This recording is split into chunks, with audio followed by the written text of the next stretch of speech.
My parents literally forgot to invite me to their wedding, so I made sure everyone knows just how much they've ignored me my whole life and ruined their perfect day. I know this seems like a weird situation, but I just feel so angry and depressed that I feel the need to vent even if no one is listening. So I, 17F, was recently forgotten about on the day of my parents' wedding. My parents have been together for about 25 years, but they never actually got married. That's why when my dad, 50M, proposed to my mother 49F on their anniversary, which they have always celebrated on the date my mother found out she was pregnant with my eldest sister even though they were already together before. Everyone, including me, was elated and celebrated the occasion with great joy. This happened all the way back in February. They immediately jumped into wedding planning, deciding very early on a small event in Hawaii with just the closest family and friends for an intimate ceremony. Almost immediately my mother asked my sister, 25F, to be her maid of honor, and my dad asked my brother, 22M, to be his groomsman. I wasn't surprised or offended by this. My sister had always been a mommy's girl and they both enjoyed spending time with each other shopping and socializing, so they had a very close bond, and the same goes for my father and brother. They always played football together and messed around with cars. My father even trained my brother's team for a while in middle school. That had always left me as the odd one out. I tried to insert myself on my family's hobbies and groups that they had within our home but was always rebuffed. Maybe they could sense that my interest on their activities wasn't all that genuine, or maybe they just didn't care. Either way, I was used to being the last and least important member of my family. Mom had sis and dad had bro, my parents had each other, and my two siblings were closer to each other than they ever were to me, leaving me very lonely and isolated in my own home. During the preparation for the wedding, initially it was suggested that I be the flower girl, but my sister thought that role would be more appropriate for her daughter, 3F, so that idea was quickly tossed away.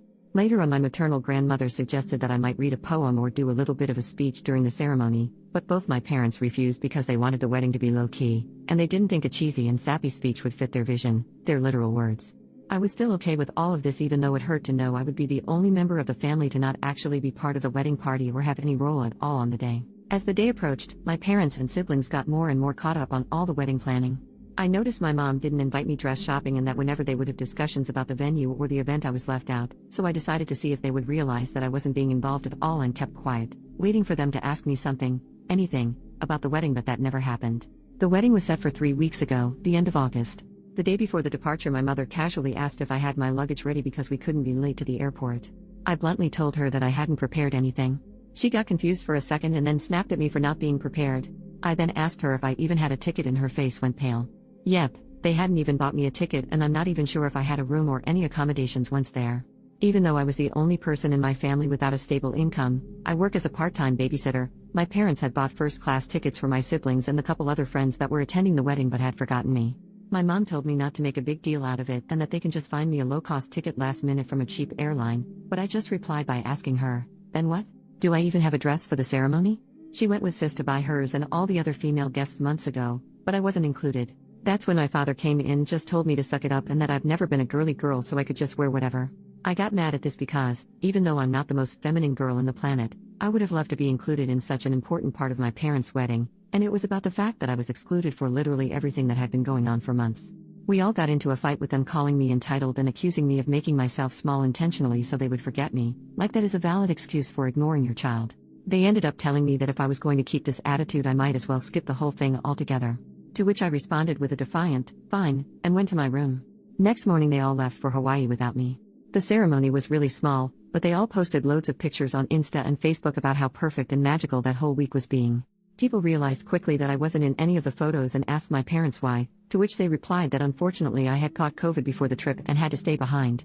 My blood boiled at this. I don't know why this was the straw that broke the camel's back for me, but it was. I decided to take a COVID test and published a picture of myself holding the negative test and captioned it, "Not sick at all, just forgotten."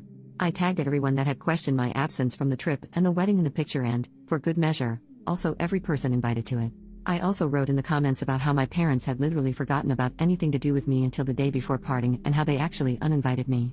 Most people were on my side and others couldn't believe it and thought there must be something more to the story than what I was saying, but one thing is for certain, I completely ruined my parents' wedding, and their day was overshadowed by my confession. At first I felt quite satisfied with myself for standing up on my own butt, after a barrage of messages from my family calling me every name in the book, and later, when they came back, them furiously attacking me for my immature actions and my spoiled behavior, my pride deflated quickly, and I began to feel awful. I hate my family, and I hate being in this house, but I'm a minor and can't leave just yet. I do feel like I could have handled the situation better though, and now I feel so depressed that I'm second-guessing everything I did, from not speaking up before to the way I exposed them. I also feel guilty for the lack of connection between all of my family and me, and maybe I could have done more? So am I in the wrong for ruining my parents' wedding when they forgot about me? First update, 5 days later. Hi everyone. I wanted to write an update earlier, but I'm still kind of a mess at the moment, but I figured since my post had such an overwhelming response and so many people commented and sent me messages that I should write about the latest developments. Thanks to your input and advice, I finally decided to call my grandma and tell her the full story. Just to clarify a point before going on, my grandma 77F did not attend the wedding. She lives several states away and has mobility issues, so she doesn't travel anymore. We went to visit her around Easter, and that's when she commented that I might read a poem at the ceremony, but that was the last time I saw her in person before all this. She's always been very loving to me and has called out my parents in the past for their favoritism, but it's hard for her to play a more active role in my upbringing since she lives so far, and I am always worried about bothering her due to her age and health condition. She had a minor stroke a few years back and is now back to normal, but I still worry. Anyway, I called her and laid out everything that had happened with the wedding and how my parents didn't even buy me a ticket to go with them. She came to the same conclusion that most commenters did when I told her that it was simply impossible, that they had forgotten and that they did it on purpose. I cried on the phone with her, laying out how I was feeling, how this has been going on forever, how I feel in the aftermath, and most importantly about my need to get out. She was extremely sweet and comforting to me and told me that I had nothing else to worry about because she had my back 100%, and told me to take it easy but make plans for my future and that she'd help me. After that conversation, which lasted about 2 hours, I felt better, and I decided to listen to her and start moving to figure something out for the next school year. I have a friend who is going to lease a studio next to our future campus. She has a great relationship with her parents, but she has 5 younger siblings and wants to be more independent, so that's why she decided to move out. I asked her if I could move in with her temporarily and that I would pay her rent as soon as I got a job. She immediately accepted and told me not to worry about rent or anything else until I was in a better position, and we had a good cry together when I told her all about my parents' wedding incident. So this all happened a couple days ago, and I was planning on doing the update then, but my grandma called my parents and my siblings to lecture them about how they were treating me. My brother just sent me a text afterwards with a half-hearted apology saying that he didn't know I wasn't included and that he just thought I wouldn't have fun on the trip, and then I posted a picture just to create drama. My sister on the other hand berated me and told me that I kept trying to make public my own problems and pinning them on my family when they are all innocent. It has been weird with my parents ever since they came back from the trip, and at first they berated me and were furious with me, and after that, we've just been ignoring each other. After my grandma called them, they came into my room telling me that if I wanted to put this whole issue to rest I should shut up about it and that this all could have already blown over if only I had kept my mouth shut. I just asked them to leave my room and then I called my grandma again to tell her what had gone down. She then told me that she and my uncle had bought plane tickets to come down to see me. This was something that I was actually scared about because my grandma's health is not the best and this kind of effort is a lot for her, and I know how complicated it is for her to get on a plane, so I tried to dissuade her from coming and told her everything would be okay, but she wouldn't listen and told me that she was long overdue a conversation with my parents and that she wanted to see me. I'm stressed for her, and I feel again like I forced her to take a long uncomfortable trip because of me and that maybe I should have dealt with this myself. I do want to see her, and I wish for nothing more than to hug her right now, but I'm worried about her. At least my uncle, Mom's older brother, is coming with her. But I hope she doesn't exhaust herself or nothing happens to her because that would break me. They arrive tomorrow and have not informed my parents of their trip. My grandma asked me to keep it until she gets here. I hope she is able to make my parents see the mistake in their actions or, at the very least, help me break the news to them that I'm moving out very soon, and I plan on being no contact with them. I don't know, I'm worried about her having to do so much for me and bothering her, but I also appreciate and love her so much for doing all this for me. Update, 4 more days later. Hello. I'm just going to continue where I left off. So my grandma called me to tell me she was coming here to see me and help me out. I was very stressed about it because my grandma has a very hard time traveling, so for her to take this trip meant that she would be under enormous stress, and I felt responsible for her since I was the one that called her. She arrived early Monday morning with my uncle and I went to get her at the airport. Not gonna lie, it was a very intense and emotional moment, and as soon as I saw her I ran to her arms and broke down sobbing. I don't even know if I was able to tell her anything at that moment because of how hard I was crying and I had so many things to say. Thank you for coming, for being so good to me, for having my back. I'm sorry to have made you take this trip. I feel awful at home. I don't know if my parents love me, but I know you do. Am I an affair child? I truly was hit with all of this plus the guilt and the anxiety all at once when I saw her, but she held me tight in her arms telling me everything was going to be okay. My uncle hugged us as well. I don't know how long we stayed like this, but it must have been a while until my uncle told me we should get going. We grabbed a cab and went to their hotel. My grandma had teary eyes and I could feel her breathing heavily, which scared me, but she kept hugging me and smiling all the way. She had reserved a double room so I could stay with her for these days, and, once they were settled in and I was more calm, we sat down and I poured everything out for them. The years of neglect and the emotional abuse, how I was feeling miserable after the trip but also for years now, how my parents have been trying to make me feel guilty for all of this that has happened, how I was scared about my future, but my number one priority at the moment now was to move out of that house even at the expense of my school work, how I have made arrangements to move in with my friend and I was looking for a job. I told them about this post and how some people thought I might be an affair child and that I was beginning to question that as well. It was a lot and I could tell they were both really affected by what I was saying, but they kept comforting me and making me feel safe to open up to them. After I unloaded all my concerns with them, my grandma reassured me that I had nothing to worry about anymore and that she would be here for me always.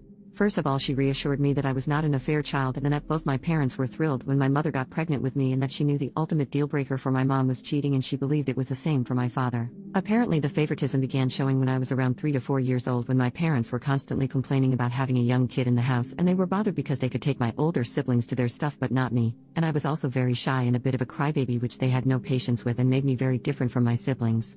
She told me that she knew that my parents had saved more than enough for my college, they're really well off, so that had never been a concern for me until now, thinking they might pull the funds away from me for my education, but that if they tried to not pay for my schooling she would take care of it, and that she just wouldn't let me drop out because of money concerns. She also told me she would help me with rent and an allowance to move out. She was very generous and I thanked her for it all, but I also told her that this experience had been eye-opening in the sense that I never realized how privileged I had been economically all my life. For all their faults, my parents have pampered me, money-wise, all my life. I went to private school, I have a rather large monthly allowance, I've had a card for years now and they have never objected to any of my expenses. Seeing the stories here I realize how good I've had it so far and how, being dependable on them all my life, made me so exposed to losing everything, and I want to be independent now, not just from my parents, but from everyone. I feel like I need to learn to stand up on my own. Writing this and having just read all the stories of people in truly awful situations makes me feel like I've been a spoiled brat all my life, TBH. She insisted on me accepting my help until I don't need it anymore and I accepted that, but I'll still will look for a job and try to make it out on my own. We relaxed for a while in the hotel because we were all exhausted from the morning, but in the afternoon we grabbed a cab and went to my house. My parents were extremely surprised to see my grandma and uncle with me when I entered the door, but before they could say anything my grandma told me to go pack all my essentials while they talked to them. I rushed upstairs and I could hear my grandma and uncle berating my parents for all that they had put me through. At first I also heard my parents trying to defend themselves, but eventually they quieted down. When I came downstairs with 2 suitcases and my backpack full to the brim with everything important that I had in my room, they were all in the living room. My father was beet red and my mother was sobbing like a child, and when she saw me she extended her arms on my direction saying she was sorry, but I just said save it with the coldest tone I could muster, and my dad said that I didn't have to be jerked, to which both my uncle and grandma told him to shut up. I left the house at that moment and waited for the cab outside. In the hotel my grandma reassured me that I wouldn't have to go back to them and that they told her my college tuition was never in question for them and that they had planned to throw me an extravagant birthday party to make up for the wedding mess and were going to be giving me a car as an apology for everything, but my grandma was having none of that BS because it was pretty obvious to her that they were only trying to save face and they were coming up with these things on the fly and that a party and a car would not make up for all that they have put me through. Apparently the moment that broke my mother was when she told her that I had even questioned my paternity, and she started crying then, but my grandma told her that what else could they expect when they had excluded me repeatedly from all family events since I was a child. She told me that she would make sure they made the payments to my school unless I preferred to completely cut ties with them and have her pay until I can pay myself, and I asked her to do that. I felt bad because I feel like it's not her responsibility, but I truly don't want anything else from my parents anymore, and, although my grandma is pretty well off herself, she's not as wealthy as my parents, but she reassured me that everything is alright and that everything going to me would be taken away from my mom's inheritance. So the next day we went with my friend, her parents and grandma to the studio where we were planning to move, and immediately upon arriving my grandma said absolutely not. I knew from pictures that the studio was very small and dirty, but we saw water damage and mold in the bathroom and kitchenette, and there was also rust in the little old appliances. I knew all of this beforehand, but I figured I could live with that, at least for a while. But the thing that the adults pointed out that actually made me and my friend change our minds was the fact that this studio was street level in a bad neighborhood in a building that didn't seem particularly safe and had bullet holes on the walls, which I didn't even know what those were until my friend's dad pointed it out. So grandma and my friend's parents said they would look for an apartment for us in a better location and they'd help cover the costs. Both my friend and I want to be independent, but we realize that with our most likely minimum wage jobs in such a high demand area we won't be able to find anything better on our own, so the plan is we're going to look for a 2-bedroom apartment, and me and my friend are going to pay what we had previously planned for the studio, and her parents and my grandma will cover the difference. I know it's still quite spoiled of me to expect that help from my grandma, but after seeing the studio in person I truly wouldn't have felt safe there. My friend's parents, who were somewhat aware of what I was going through, told me that I could move in with them until we find a nice apartment, to which I'm extremely grateful since grandma is going back in a couple of days and I've been staying in the hotel with her ever since. Apparently my friend, her parents and my grandma spoke about this before coming to me to make sure I had some safe place to stay until we move into the apartment, which is still to be found. I teared up a little as I thanked them, seeing how people were rallying behind me to offer help. Since then, I've been moving some of the stuff I had left at my parents' and setting my space in my friends. My mom keeps crying and apologizing every time I go back, and even my father has said sorry, but I remain distant and cold towards them. My sister called and said that our mother was a mess and that I was a D/CK for what I had done, but before she could say anything else, I hanged up the phone and blocked her. I was going to block my brother as well when I saw that he had sent me a very long message apologizing again and again for all that he has done to me and for not realizing our parents were treating me so poorly. He says he's been doing a lot of self-reflection on the days since Grandma called and realized that he had been in the wrong for assuming I wasn't on the trip because I wouldn't want to go and for just allowing my parents to exclude me for all those years. I sent a brief reply thanking him for his words but telling him I need space, and I was not ready to accept his apology. I feel like he might be genuine because he has never been nasty to me the way my sister has, just aloof towards me, but I also feel like I need to keep him away for the moment. Also, keeping a bridge up with my family feels like the right thing to do right now that everything is so fresh. Maybe in the future he will show me he's just as nasty as everyone else and I block him, but as long as he respects my boundaries I feel better not cutting him off completely. I've also made an appointment with a therapist who specializes in neglected teens, and I have my first preliminary visit next week, again funded by my grandma, which makes me feel ever more eager to find a job ASAP to take the burden off of her, even if she tells me time and time again she is happy to do all of this for me. That's where things stand right now. I don't know if I'll update again, maybe when I start classes or move to the apartment, but right now I'm just trying to enjoy some time with my grandma and my uncle and learn to grow and get rid of these feelings of guilt and depression that have been plaguing me for so long. I want to thank once again all of this community for being so nice and helpful to me, all of you who have messaged me with your own personal stories of getting kicked out or having to learn how to make it on your own at a too early age. You've helped me feel a lot less alone and made me realize that things can get better if I work hard for it. I feel kind of spoiled for having such an amazing support system on my grandma, uncles and my friend, but you all guys are right. Reaching out has been the absolute best decision I could have taken, and opening up about my feelings to those who love me and to all of you internet friends has absolutely saved me, so thank you. Really, I'm more grateful than words can ever tell. Second update, 5.5 weeks later. Hello everybody. It's been a while and I'm sorry I didn't respond to messages or updates sooner, but I've been very busy and I'm also trying to grow away from all that's happened to me, but I'm back with an update on how things are going if anyone is interested to hear. To do a recap where I left off, I moved to my friend's house after my grandma visited me and we were able to stand up against my neglectful parents. My grandma and uncle left just a couple of days after I published my last update, and it was a very emotional moment for us both. For the first time in my life I felt protected and loved with someone of my family. I'm sure throughout my life there must have been moments where I didn't feel so down and alone, but that week I spent with Grandma I truly felt like someone was in my corner unconditionally, and I'll be forever grateful to her for being there for me. After she left back to her hometown, I got settled in my friend's parents' home while we looked for an apartment. She was already working as a private tutor for young kids and she helped me get the same job as her, so now we are also co-workers. Smile, the job is great and the salary is quite nice for a first job, so I was over the moon to be hired. We also found an apartment. Is near campus, has 2 bedrooms and a nice living area and kitchen. It's not big but it's clean and in a neighborhood that is primarily college students living in it, so it's quite nice and there's plenty of cool spaces to hang and meet people. We're actually just in the process of moving right now and I'm writing this update from my new bedroom. I celebrated my 18th birthday a couple of weeks ago and it was great. I went to a restaurant with a few friends and had a nice time. The only drama there's been so far with my parents since the whole debacle is that they showed up in my friend's home the day of my birthday asking to see me. I wasn't there at the time, but my friend's dad was, and he told me that they were both very apologetic and asked him to get me in contact with them. They left a letter with him in which they basically acknowledged that they have been awful parents but they want to rectify their mistakes and begged me to talk to them. Maybe I'm cold for doing what I did next, but I decided not to answer them in any way and asked my friend's dad to tell them to leave if they ever show up, which he respected. A part of me wanted to go to them and try to mend our relationship, but I also felt like it had taken all of this effort for me just to show them I exist and how much they've hurt me through my life, and, if I go back now, I'll be betraying myself and all the work I'm putting on growing and becoming an independent person. After my birthday I had a couple of weeks before we could start moving into the new apartment, so I went to visit my grandma at her house. I showed her the many pictures I took of the new apartment, told her all about my new job and the classes I'm about to start after New Year's, and she was so happy for me. We had a family get-together to celebrate my birthday too, and my uncles and cousins came to Grandma's where we had a bit of a party. My brother also came. I've slowly been talking more and more with my brother. Of all my immediate family he is the only one that has never treated me badly, and, although he was neglectful towards me, and enjoyed my parents' favoritism, he never treated me bad, and I feel like he was also a victim of the toxic environment that was our house. I don't trust him fully, but he has apologized very sincerely, and, since he lives near me, he wants me to feel like I can rely on him if I ever need something. I do feel safer knowing that I got at least one family member in my city that is worried about me and would help me if needed be. I asked him once how my parents were doing and he told me that, ever since I left, he himself has limited a lot contact with them and he blames them for the whole situation, whereas my sister insists that I'm being selfish and causing pain on my parents because I'm the problem. Not sure how that works, My parents also seem to have been somewhat ostracized by many of their friends after news of what happened to me got out, but according to my brother, they are constantly asking for me and are now saying to anyone that might listen that they fucked up and don't blame me for my actions, but they want to rectify their mistakes.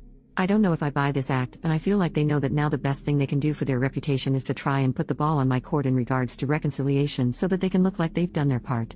I'm now more than ever focused on my future, and I don't really want to think of them. I go to therapy and I'm trying to grow and embrace the love of my newfound support system, my friend, her family, my grandma, my uncles and cousins, and maybe my brother. I hope this will be my last update since I want to close this chapter of my life, and if I'm ever back here it will probably mean something has happened, but I wanted to share the good news with all of you because you truly saved my life in a desperate moment. I was so down those days after the wedding I felt like curling up on my bed and try to disappear, but you all helped me pull myself up and face the music, and I'm now so much happier than I think I've ever been, and I'm looking forward to all the wonderful things that are happening in my life, so thanks to all of you.